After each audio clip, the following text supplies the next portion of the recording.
ये है talks news network और आप देख रहे हैं पॉलिटॉक्स, राजनीति का कच्चा चिट्ठा।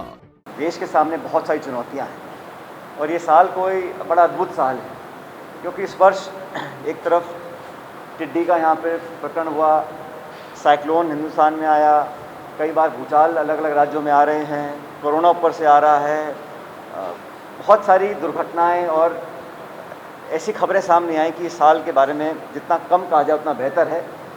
उसके बावजूद आज चीन ने जो तनाव पैदा किया हुआ है बॉर्डर पर, उस पर जो मनमोहन सिंह जी ने कल कहा और जो कांग्रेस पार्टी बार बार कह रही है कि हम हमारे वीर सैनिकों की शहादत पर नमन करते हैं, हमें फ़ख्र है कि हमारे देश से ऐसे सैनिक निकले हैं जो अपनी जान की परवाह करे बिना मातृभूमि के लिए अमर होने के लिए, शहीद होने के लिए तैयार है।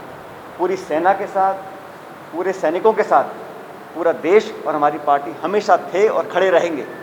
लेकिन ये सवाल अगर पूछा जाता है, इस पर स्पष्टीकरण आना चाहिए केंद्र की सरकार का, क्योंकि प्रधानमंत्री ने जो बयान दिया उसके बाद पीएमओ को उसको क्लैरिफाई करना पड़ा और चीन की मीडिया उस बयान को इस्तेमाल कर रही है।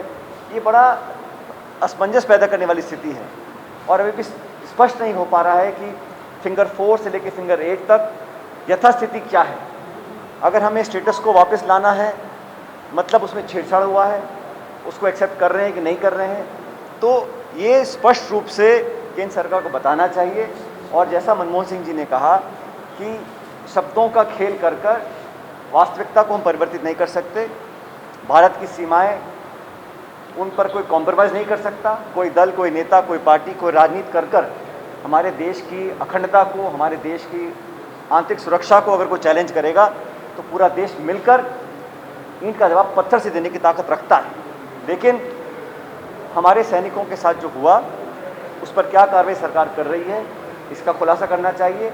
और जो आज असमंजस पैदा हुआ है एलएसी को लेकर, यथास्थिति को लेकर, स्टेटस को लेकर, उस पर केंद्र सरकार को स्पष्ट रूप से पारदर्शिता से अपना बयान जारी करना चाहिए।